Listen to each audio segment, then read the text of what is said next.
Yo, what is up, everybody? John from Tau Tactics here, bringing you another video. Today we're going to be walking through my second undefeated tournament run with Auxiliary Cadre, the matchups that I went through, the tactics that I employed, and any misplays that I had throughout the game, so hopefully you guys get something out of this. But before we hop into the video, want to give a shout out to our channel sponsor, Secondhand Geek. We're running two really awesome giveaways this month. The first one I'm about to announce the winner for. It is Simon Framson. Simon, I just sent you an email. Please fill out your address information. I will get this shipped over to you as soon as possible. And we also, for the month of September, have another giveaway, which I'm going to announce right now. It is a Monka Focus giveaway. We've got a Crisis Battlesuit box and the Tau Combat Patrol. You get some Breachers, Crisis Commander, Crisis Suits, Devilfish, all the goodies. So if you want to be included in the giveaway, it is going to be announced at the end of the month. I will be pulling. What I've been doing is just putting everybody's name in ChatGPT, randomly selecting a winner. So all you need to do to get signed up is sign up for Secondhand Geek using my referral link down below. It's completely free. While you're there, check out what they've got in stock for Tau, and otherwise they sell for a bunch of different games, charge a lot less than eBay as far as fees are concerned, so it's a lot easier to get more bang for your buck from both buying and selling. But without further ado, let's get right into the tournament recap. Alright, everyone, let us get into this tournament. So I actually brought the exact same list that I brought to the previous GT. The reason being is we're playing literally 5 of the exact missions that I played at the last GT on the exact same terrain layouts 1, 2, and 6. As you're going to see throughout most of these games, the objectives are usually just wide out in the open, which lends itself very well to Aux Cadre, having a bunch of lone ops like Shadowsun and the Ghost Keels and lone op auras. So felt really comfortable going into this match. This game against Chance, it was actually his very first tournament game, so we're going to kind of go through it pretty quickly here. What I did, this is my deployment, set up a Ghost Keel down this firing lane. Chance actually put his one shooting threat, his Lancer, down here pretty early, so what I did was just deploy these tanks on the line out in the open to hopefully get to this angle as quickly as I possibly can. We've got a Ghost Keel with Rampagers ready to threaten the middle, so typically what I'll do is Ghost Keel touches the middle, whatever comes out to kill the Ghost Keel gets hit by the Rampagers and vice versa. My 3-man Rampager unit usually is staged near my opponent's natural expansion, ready to do stuff like kill scouts or kill infiltrators. Even if it's a trade down as far as points are concerned, it's really nice to be able to dig out a resource like that, where otherwise to shoot that resource away, I would have to have a shooting unit somewhere like here to threaten this staging point, or even like on this side of the table. So very valuable to have a 3-man Rampager unit be able to dig out your opponent's infiltrating units, scouting units really early. So they're ready to go Scout 7 and attack these guys or the infiltrators if I go first. Same thing, I have the Crew Carnivores positioned such that they can both sticky the middle or come behind this ruin. It's very powerful to be able to sticky the middle, in my opinion. Essentially what it means is your opponent has to touch that objective with a unit, or I score it. So either I score points for free out of it, or I get a free unit for my opponent out of it. And the only downside is potentially they pull Storm Hostile turn 1. So Pathfinder's ready to scout this way, and let's just breeze right through this one. So as you can see, we end up going second.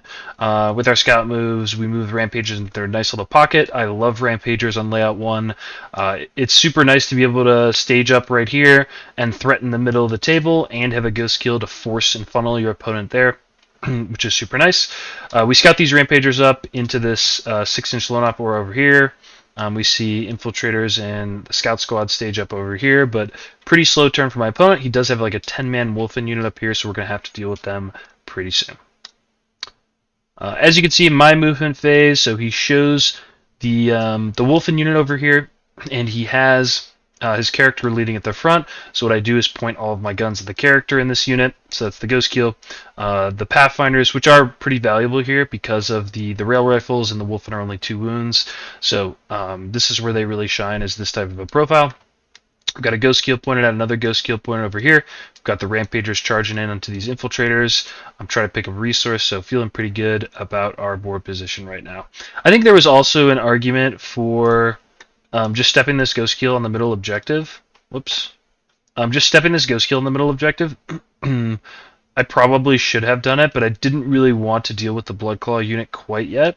But as you can see, they end up in my face quite quickly. So basically the blow-by-blow of how the rest of this game goes is he ends up charging the Ghost Kill on the objective, not doing any damage, I believe. And I step out all my guns to kill this Bloodclaw unit and potentially Bjorn, and what he does is rapid ingress right in the middle of the table with this Terminator unit. So I want to take a second to talk about why Rampagers are so important for Tau right now. Is although this Bloodclaw unit represents a big threat, they do have a Blood Surge move. So if I shoot them, they can make a move of d6 inches to the closest enemy model, meaning they can get into engagement range of this Ghost Kill. Like let's say if I shoot with this Ghost Kill here, I'll kill 3, maybe 4 guys. And he's going to blood surge to this Ghost Kill, meaning no other unit that's outside of that combat can actually shoot them. So what I'm able to do here, because of this Rampager unit, and because I have 2 CP for both reroll wounds and extra AP, is I can ignore this unit entirely, because I know that these Rampagers here are going to do a ton of work into them. They just do really great into Space Marine bodies. So I end up pointing every gun in my army into the Terminator unit. I basically kill them to a wound. They are very tough. Rampagers charge in, and I think they kill every single Marine except for Ragnar. I actually charge the Ghost Kill in here. The reason being is if I kill enough of this unit, I won't be in engagement range, so he won't be able to pile into the Rampagers and will instead have to pile into the Ghost Kill. So from here, Chance's clapback doesn't go super well, and he basically says, okay, if you're able to kill Bjorn plus Logan and these 2 units over here, we can call it there. And that's exactly what I did with my turn. With my turn 3. We ended up calling it pretty early. Alrighty, so we have Dark Angels Gladius here. This is my friend Eric. He has a pretty interesting list. He's got a couple units of Deathwing Knights. I believe he has a Scout Squad, 2 units of JPI, and he has Combi Weapon Lieutenant, a couple of Ballistas, a Lancer, and the Lion. So this is my turn 1. He didn't do a ton in his turn 1, just staged up a little bit. Got the Combi Weapon Lieutenant on the midfield objective and scored his Sabotage. So I actually had Marked for Death and Secure here. So what ended up happening is I saw this as an opportunity to the Rampagers charge in, again, pick up an early resource, either interlocking maneuvers onto his natural to deny it, or just consolidate on super easily. Whenever I see a Combi Weapon Lieutenant and I have a couple of Ghost Kills, I am very bullish on just going and trying to kill that Combi Weapon Lieutenant as quickly as possible. So I end up moving both of these Ghost Kills outside of 9 inches, but within 12 of him, creating a little blockade for Shadowsun here. Now, the reason I did this was I know that the Lion is really his only threat to these 2 Ghost Kills. I really would like the Lion to push me if possible. However, by creating this line, I'm at least saving Shadowsun from potentially dying, whether that's from the Lion or otherwise. So what we end up doing is we do take out the Combi Weapon Lieutenant, who's my Gamma target for Marked for Death. What I ended up doing over here, because I saw this unit of JPI have Pathfinders infiltrated behind this objective, what I ended up doing is I put, I believe, 3 Pathfinders behind this objective, and I actually block their engagement range with the Ghost Kill. Now, the reason I did that is 3 Pathfinders, 3 OC worth of Pathfinders plus 3 OC worth of Ghost Kill means that he either needs to kill the Pathfinders or the Ghost Kill to deny my primary. But I know that just 1 JPI unit is not going to be able to kill a Ghost Kill. So this is kind of my plan for holding this primary, is just block the Pathfinder's engagement range with the Ghost Kill, and it will be unlikely that he'll actually be able to get to them. It's a much longer charge because I have 1 inch this wall over here. So let's see how this works for us. So yes, we do end up getting the Combi Weapon Lieutenant. We also end up getting the Scout Squad and piling onto this objective, so we deny him primary. And everything is looking good. I know that his Rapid Ingress the following turn is coming with 2 Deathwing Knight units.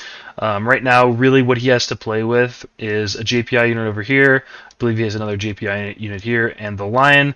So I believe a pretty passive turn from him is coming. Yep, so he pushes his JPI unit here. This is his Gravis Captain, I believe, with the 2 up, 5 up. he ends up throwing a grenade at the ghost skill, trying to throw as much at them as possible. He holds the line here, which if I stepped a ghost skill on the objective, I would have triggered the reactive move from the combi weapon lieutenant. So this is why I did not step on this objective. So I wanted to kill the combi weapon lieutenant, so I don't have to worry about that guy for the rest of the game. He's so annoying. He steps up his ICC, and this is something that I saw happen kind of frequently with my opponents. Is they would instead of staging and giving up like one activation with a ghost skill down this line, they would stage in this corner, which I think is a mistake against me. It just gives so much power to me in my ability to take board control on them and push the center objective. Because as you'll continue to see, his only answer to me the next turn and the following turns are both rapid ingresses plus the lion. And again, this is exactly what I want to happen. I want to put a ghost skill in the middle. I want my opponent to send a really hard-hitting resource from their army, and I want to be able to activate these rampagers. And if I'm able to execute that game plan and make sure the rampagers hit a really good target for my opponents, I typically win the game. So something to think about is just that play pattern of put a ghost skill on an objective where you in a place where you know your opponent only has one or two answers, have rampagers to back them up, and typically that works out pretty well for me. One other thing that I think is important to call out here is staging. So what I've done here is I've staged these Vespid in this spot right here to be able to, in the following turns, either do one of two things. Either drop 5 OC onto his natural expansion and deny primary, or auto advance 6 with a strat and push his rapid back. Because that is super important to making sure this list really sings, is not allowing your opponent to like rapid like right here or rapid onto the middle objective. You need to control that space, and so that's what Vespid really help with. Awesome. So this is after his turn. He does not kill a ghost skill with the JPI. He does take out the JPI, or excuse me, 2 of the rampagers in combat with the jump back intercessors. So what I've done here is I'm using now the ghost skills to push back a rapid ingress in combination with the Vespid. As you can see, he has 4 OC on this point, so what I do is auto advance 6 these guys, advance them onto the point. I push my ghost skill up into this angle here, so it's pretty awkward to interact with him from a shooting perspective. I do believe he ends up getting a line later, advancing his Lancer up. If I just pushed him over a little bit, he would have been just fine. But the thing about the Lancer is with stealth and 2 blanks, it's basically completely ineffective for him. I also fall back this ghost skill into this position to screen out a rapid ingress into this nice little nook here. So he really only has one effective place to rapid, and that's right here, which is totally fine. Again, I have 6 rampagers in reserves, which I always put them at least 1 6-man in reserves, ready to rapid ingress within 3 of these stealth suits and threaten this objective if he does decide to go here. But a pretty easy turn for me. I pick up both of these JPI units, if I remember correctly, and essentially pass turn. I believe I pulled, no Priz this turn. Cool, so as you can see, this is after his rapid. He did in fact rapid over here. He pushed up this Lancer to get some shots on the ghost skill. He does have to commit the line because it's the only thing in the area that can come and deal with it. He also brings this unit of Deathwing Knights over here to deal with this ghost skill and deny this primary. I rapid ingress as a response, which again, it's a very similar play pattern. My opponent throws something really tough and durable at my ghost skill to try to take him out. I cycle a unit of rampagers right behind him, and as you can see, we are ready to connect next turn, and we have enough CP for both reroll wounds and extra AP. So what ends up happening is the Lion does not kill the ghost skill because he's in his Feel No Pain aura. Not the reroll 1s to hit and wound. So I think he rolls like 4 1s to hit. He gets like 3, or he gets 4 wounds through, and I roll 2 6s. So I end up living on like 3 or 4 wounds. So what I end up doing is getting him over to this objective. And I believe that's how I score primary this turn. Is I spend a CP to interlocking maneuvers, which is making a move at the end of the fight phase, to put this ghost skill in this objective, and then I auto pass his leadership to ensure I score it. And the Lion is now sitting in the open with no lone up aura right in the middle of the table, so we are ready to go. So what ends up happening is, again, we auto-advance 6, the Crute unit that we had staged behind the Vespid, to create another wall for the rapid ingress and say, you cannot rapid ingress over here. We pull out the Pathfinder unit to shoot into this Deathwing Knight unit. I don't remember how we kill the lion exactly. I believe, and what we did was we set up this Rampager charge, I want to say was a 7 or an 8 as an insurance policy, but between all of the shooting from this Sky Ray and this Pathfinder unit, this Broadside and Shadowsun, we end up taking him out. We do clear the entire Deathwing Knight unit with a combination of shooting and combat. And oh, by the way, this game I literally forgot to bring in a Sky Ray, so I was down down a Sky Ray from reserves that I forgot to bring in, which was pretty funny. But as you can see, he staged up the ICC over here. He rapid ingresses the Deathwing Knight unit, and I think this is his advanced charge turn coming up. Yep, so what he ends up doing is pushing them into the middle. He takes some shots at the Crute unit, but right at this point, he's kind of too far behind. This is kind of like a last-ditch effort to get back in the game. So he sets up a couple charges into the Rampagers to try to take him out. And then this is the aftermath. So he does kill those 6 Rampager unit, but what I end up doing is I auto-advance 6 with these Rampagers. I put every gun that I have into the ICC because that is a fights first unit, so I have to avoid them if I can. But with 2 Broadsides, a Ghost Keel, and a Sky Ray into the ICC unit, they don't stand a chance. They didn't have a 4-up invul because Azrael isn't in the unit, so they just basically die. They fold over, charge the Rampagers in, do a bunch of charge mortals. I leave the guy on 1 wound, and that's basically game from there. Alrighty, so we have Sisters here. So this is an interesting one. This is Purge the Foe. Obviously, my draw of the weekend. So let's talk about this a little bit. So what I've done here is position myself such that I can be pretty aggressive with this Pathfinder unit if I go first. These Sacrosanct units are kind of a pain in my butt, so I really want to draw them out with Ghost Keels. And knowing if I go first on Purge the Foe, I'm basically ready to touch both of these objectives with Ghost Keels, try to force them out. And let's just go right into it. So I do end up going first here. So that's after scout moves.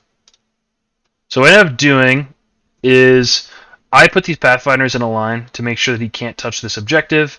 I know that his only option, I believe this is like an 8 or 9-inch charge to deny me the hold more next turn, is to commit the Sacrosanct break, which I would really like to happen.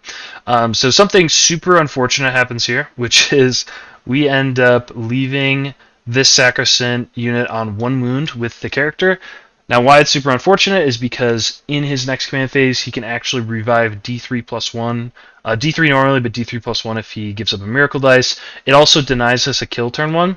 But I'm totally okay committing all this stuff. I have a Stealth Suit guide here, I have a Ghost Keel, and I had a Pathfinder activation to this unit.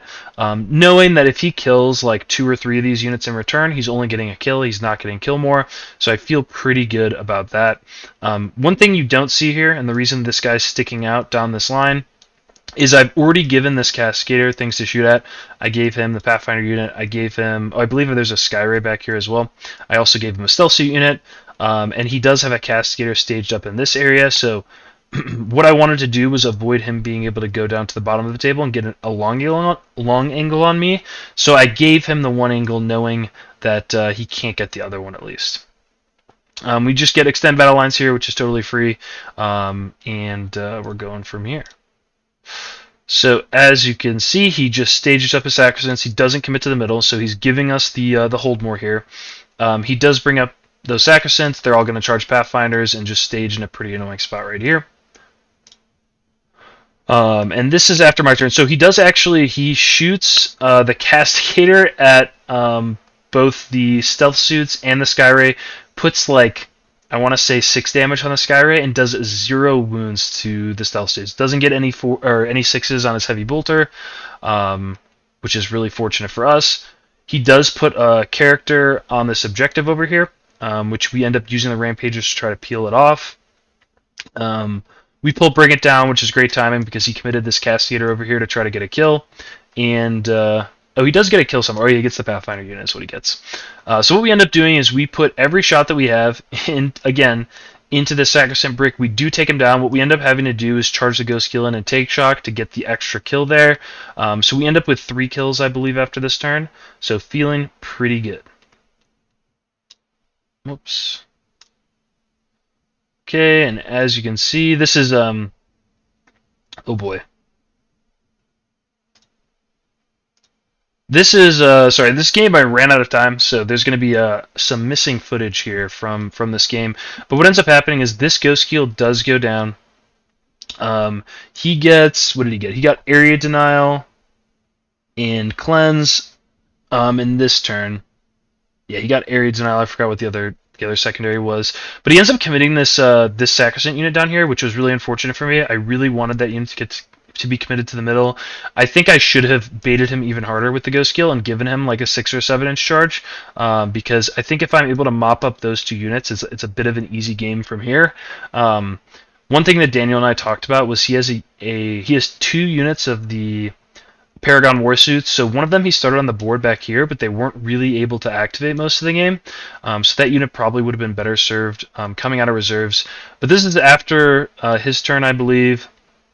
What ends up happening is we step out a bunch of our guns to try to kill this Immolator, and this is where I kind of threw the game a little bit, in my opinion. Because what ended up happening was I shot the Broadside and the Skyray into this Immolator, and along with Shadowsun, and he just passed. I rolled a couple 2s to hit, a couple 2s to wound, and he passed a couple 6-ups, and I only got 1 big damage shot through. I shot the second Ghost Kill at it, only got one more shot through. And so what I really should have done here, instead of having tunnel vision and being kind of tilted that this thing was dead, and said, okay, I'm gonna fire the last Ghost Kill at this. I really should have just taken the established locus here, scored the 2 points, which would have made a pretty big difference, as you can tell in the game score. I would have pulled it out.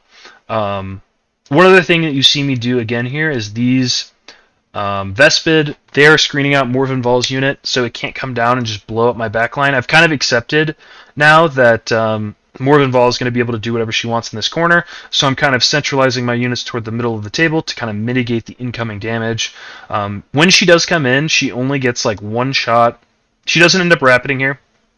They just clear the screen. She walks on the following turn. I believe she puts like 6 damage onto the Skyray and 6 damage onto the Broadside, at which point I'm like, all right, I do not have enough guns here to take care of Morven Val. The Rampager Brick also likely will not survive an Overwatch if I do send him that way. So I decide to rapid ingress a 6-man Rampager Brick here to just clear up the rest of this table, because I do believe Shadowsun goes down. Knowing that the clapback with his long range damage is very minimal, so I'll basically be able to pick up a couple units for free here. So, but as you can see, the name of the game here for this tournament in general is I really am just not scoring enough secondaries. It's like something that I only realized after looking back at these, looking back at these recaps here, is I really just didn't focus on secondary scoring enough, and it definitely came back to bite me in the ass in this game specifically. Obviously, you can see that my opponent here scored a couple challenger cards, which is really what kept him in the game. And this is kind of the game state after I rapid ingress, charge, and kill both of these units. Shadowsun doesn't die. She ends up over here. But this is where we basically had to talk out all of turn 5 at the end of the game. I had a ton of units left, which meant that he probably was going to get killed more there. I don't think he could have gotten hold more. I don't think he could have gotten enough units onto the middle. But yeah, good game to Daniel. He played it well. I made a couple pretty big errors here as far as like scoring is concerned. And getting a little too tilted. So sorry that I don't have all of it, just because this game went to time. So taking pictures was not super easy to get in there. But hope you guys learned a little bit from my mistakes. Awesome. So now we have round 4. This is into Cedric, and this is Dreadmob. So Dreadmob and all of these little Gretchen units is pretty scary for me. I recently watched a couple battle reports on the Art of War with Dreadmob and saw how much damage they can do. So I certainly respected that. He ended up going first here, I believe. Yep. And this isn't Scorched Earth. This is Terraform, which is a really good mission for me. I was really hoping to go first here so I could just boom, terraform. But as you can see, he's got a lot of Gretchen, which actually counters me pretty well. In that, if I put a Ghost Kill on an objective, he could just advance the unit of Gretchen on it and just say, "All right, screw you." Like, sure, you can kill my 40-point unit, but you're not going to score primary. So, was a little bit spooked out about that. And then these units just kill God. Like this Flash Kit, or excuse me, this Killacan unit. He has 2 6-mans. He's a unit of Ludas. He has a unit of tank busters in here. He has another unit of tank busters in this truck over here, and then he has 6 of the Killicans are coming off of reserves. So same sort of game plan where lead with the ghost kills if I can. I do believe that in this instance I ended up leading with Shadowsun, which I think in hindsight was probably a mistake. Like I think I'd rather just have the tank buster unit get committed immediately.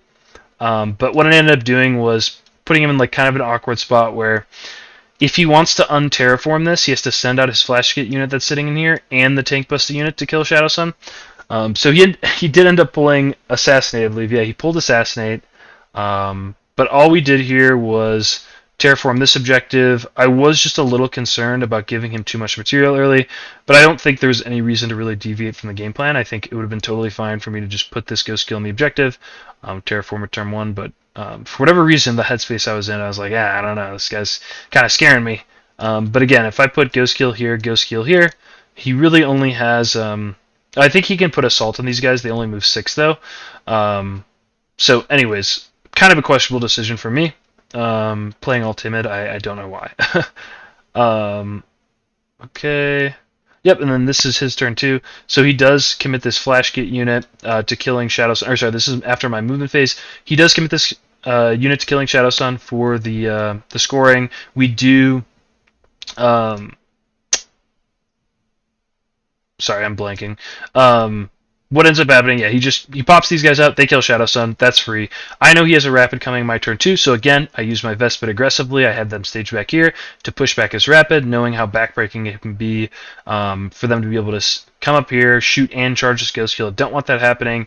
He only has 1 CP right now, so he either has to use the Overwatch here and not rapid ingress, or he rapid ingresses way the hell back here, which I'm totally fine with. There was really no reason for me to commit a ton of resources. Like, I don't think Cedric really ever asked me that question or gave me the damage check in this game, which I was curious about. So you'll see he ends up bringing down this Ludi unit to kill these guys, and I think get some shots downtown. He brings out this Gretchen unit. But from here, we're in just like a very commanding position. We've terraformed both of these objectives. I killed the unit of Gretchen that sat on this objective. He didn't put anything there on turn 1. And then turn 3, I kind of have blocked his Gretchen from being able to run onto this objective. So a really awkward spot for Cedric here. As you can see, just to apply some pressure, I don't even think that I really needed to do this, but I rapid ingress these Rampagers within 6 of this Ghost Kill, or excuse me, yeah, within 6 of this Ghost Kill, so I have the 18-inch Lone Op to send them this way to take out this unit. And basically smooth sailing from there. I line up a few guns this way to get some shots down here. I take a nasty Overwatch over here, but it's really totally fine. We step out these Pathfinders to take out these Gretchen, and he basically has like half of his army is Luda's behind this wall, Killicans here, another tank buster unit back here. So he basically hasn't challenged me from a damage perspective, and he's kind of just let me do my thing here. So. As you can see, we do kill the looting unit with the Big Mech. We tag this truck, so we can't do any shenanigans with getting the truck on the objective or terraforming, killing this ghost kill or whatnot. So he does commit the tank busters to the middle. I believe he kills this ghost kill pretty trivially. Yep, and then he charges the Pathfinders over here and ends within 6 of the Rampagers. So. You know me. I love to play the melee phase, so I end up heroicing here, knowing that the tank bust unit doesn't do a ton of damage in melee, and I end up making the charge on like a 9 or something, and we end up mincing that entire unit. That was his attempt at denying us primary into the middle, so we end up scoring that with the Rampager play. And that's basically all she wrote. Not gonna lie, Cedric, you kind of gave me this one. Next time, just like shove your army down my throat, because these Killicans, these guys are pretty tough, and they shoot pretty damn hard. I think he just got into the situation, like a lot of the players that I was playing against, where he was looking at this deployment, and his units were a little bit too fat to safely hide in this area of the table. But at the end of the day, guys, like, sometimes you have to allow your opponent to get an activation or two into you so that you can play the game, right? Like, a Killican unit in this area of the table would have been really, really difficult for me to deal with. Same thing with like a truck standing right behind this objective and a truck over here. Now it's really uncomfortable for me if I'm putting like 2 ghost skills on objectives where he could just step out 2 tank bust units. They're pretty efficient into ghost skills even with the -1 to hit. They wound on 2s, so they're, they can get, you can give them sustained. So yeah, I would just highly encourage you, if you find yourself in a situation where you're like, oh man, I can't deploy all my stuff in the open, like, take a look at how many things your opponent will actually be able to shoot at you. If it's 1 or 2 activations, and it's the difference between you being able to threaten their natural expansion at all during the game, then you should probably just go for it, especially in a practice game, and see what happens. Like, you might get burned, but you might learn something about being able to take a hit in return for some really good positioning. All right, last game of the day. This is against my buddy Brian Gorney. Had the pleasure of two tournaments in a row playing some teammates at the very end here. So this is after my turn 1 movement phase. So what ends up happening is, and this is kind of a my bad, to be honest, for Brian, which is he asked me for some advice because we were playing in a team tournament soon here, and he's like, okay, how should I play into you? Should I infiltrate a 10-man Terminator brick onto my natural expansion over here? I had a Ghost Skill here, and I had 6 Rampagers over here. And I was like, probably not. Like, I think you probably want that unit coming off of reserves and, doing some damage that way. After the game, that was the wrong decision. And what he ended up doing was putting 5 rubrics over here and putting 5 rubrics over here. So, again, going first on Scorched Earth, I knew that I was kind of on the back foot and I had to play aggressively here. So I typically save my ghost skills for the end of deployment if my opponent runs out of infiltrators. Like, a lot of armies will bring like 1 infiltrating unit. Like 60% of the game will bring like 1 infiltrating unit. So, if they win the go first roll off, they'll deploy their infiltrator unit. I will deploy my unit of Pathfinders, and then I want to see where the rest of their army is going, so I know where to position ghost skills. So when I saw that he put the 5-man rubrics right here, within line of sight of, kind of this firing angle, I paired these 2 ghost skills together, knowing that, hey, if I go first, I need to get a pretty good alpha strike off. Same thing with the Rampagers. I put the 6-man Rampager brick on the flank over here as opposed to the middle, because on Scorched Earth, holding the middle doesn't hold a ton of value. So I figured having that unit be able to threaten his natural immediately was going to be super helpful for me.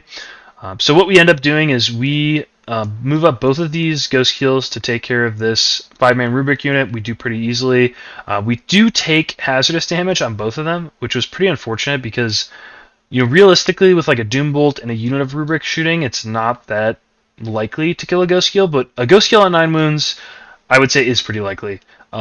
We do trade down pretty heavily with this Rampager unit, but again, we're making it really difficult for him to now score primary in this objective. I do believe he has like a Predator and a Demon Prince over here to potentially deal with these guys, but because we had we killed all the rubrics, we're able to now stage up this Crew unit right here.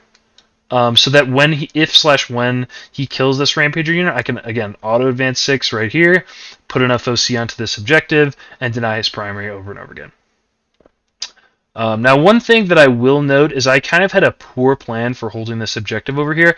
Realistically, I probably should have advanced to broadside on the point, because what you're going to see over and over again is me just continuously get denied on this point, which is a really big issue for me.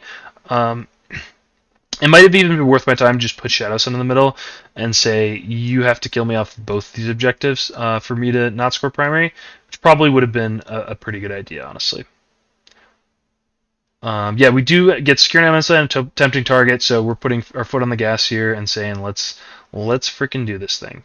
So sorry for the blurry picture over here. So what we do see happen is Brian does commit the 10-man sorcerer unit, which I love to see. I want that shit to get committed as quickly as possible. He also puts this unit on the middle to do established locus. He double moves this rubric unit onto this objective, knowing that he only needs 2 guys to auto-see me as long as he kills the Pathfinder unit. And I think he ended up getting 3 guys on. So yeah, after his shooting phase, he does take out this ghost kill. Doesn't kill this one. He kills most of the rampagers, but not all. And so I think he killed 3. So what I did was interlocking maneuvers backward to charge back in, because I ended up doing a bunch of damage to this Predator Annihilator on the swing back. I think I did 6 wounds to it. So all I'm going to do is jump back right back into this fight and make sure I kill this and hopefully do some damage to this Demon Prince. Cleanse, we give ourselves an option to cleanse in the middle. We give ourselves an option to cleanse over here. We commit this broadside down this firing angle. You can see both here and here. And then we commit this Sky Ray to kill these guys plus Shadowsun. So feeling pretty good about this. There's also a Ghost Kill down here somewhere, threatening to be really annoying over here. And from there, yeah, we do a pretty devastating amount of damage. Again, we do a shitload of damage. Kill this 5-man rubric unit. Kill the whole 10-man. We charge in the Rampagers again, just to pick up a resource. We want to kill a Shaman. We end up charging the Rampagers in and putting this Ghost Kill on the objective. Brian ends up rapid ingressing his Terminator unit, which is literally my nightmare. Those guys are -1 to wound all the time. So looking at this board state, I know that I'm likely never going to interact with his natural ever again. I really just don't have anything that's going to survive an Overwatch to them, because they all have lethal hits. And so from here, whoops. What he ends up doing is lining up these rubrics to try to take out this Ghost Kill. He double moves these guys to again deny my primary, which again, I just should have had this broadside on this part of the objective right here to ensure that I have at least enough OC to deny 4 OC being put on my objective. He steps out these guys. They kill the Rampagers in shooting, I believe, and then they set up to charge this Ghost Kill. And he pretty easily takes it out. Doesn't do nearly enough damage to this Ghost Kill over here. So I kind of have a plan in mind. This is going into my turn 3. Now, typically what I would do here is I would rapid ingress, try to answer this unit, but I think this is just a battle that I would lose. This is something that happened again in my game with Phil at the last GT, where he put a unit of Death Shroud kind of out in the open. Now, committing this unit of Rampagers really wouldn't have done anything super. It would neutered this unit a little bit, probably killed 4 or 5 Terminators, but because they're just flat -1 to wound, I don't think I would have done enough damage to matter, and I think they would have gotten killed immediately in the clapback. So what I really want to do here, and I think my win condition, is getting to his home objective over here, because I've basically taken out all of the resources on this side of the table. I end up picking up this unit. I pick up this unit in my turn 3, so I end up holding the rapid, knowing that it should be pretty easy to interact with this objective once these screens are gone. So as you can see, this is after my movement phase. I basically step out my whole army, I put this on the objective. I don't remember why, to be honest with you. I can't remember why it was necessary for me to screen this.